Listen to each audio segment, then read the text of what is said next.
Well, hundreds of southeastern Wisconsin homes will wind up in Lake Michigan. That's the prediction from one UWM researcher. But there is an effort to prevent that. Fox 6's Cassidy Williams shows us the future of lakefront living. It's so beautiful in the morning. This is why Nancy Watson and her husband bought lakefront property in Racine County. I love the house. We love building it. When they started building in 2001, they had a big backyard and not a care in the world. And it didn't seem like we were having a problem. You know, it was very sneaky. Watson says the lake started to sneak up on them around 2012. Their built-by-hand deck washed away. But the real wake-up call came in 2019. Houses, including this one only a few miles down the road, were teetering on the edge. I was really getting frightened of how fast it was going to go. The solution isn't easy. Neil O'Reilly with UWM has been studying erosion since the 1980s. He says while lake levels peaked in 2020, they've been high before. They'll be high again. What's changed is people have built near the lake, tearing down the natural trees and vegetation that used to protect the shoreline. It's not that the lake is eating away at the bluff.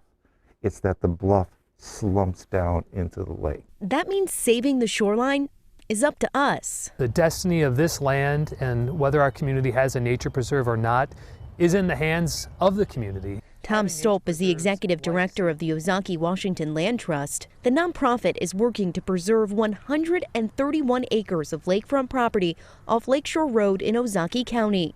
But to turn this 3/4 of a mile of lakefront into a nature preserve, they'll need to raise an additional $1.5 million by September.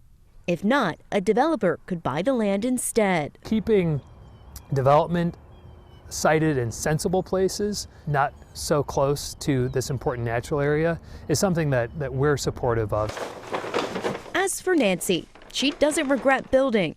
Oh, no, not at all. But she has advice for those with lakefront dreams.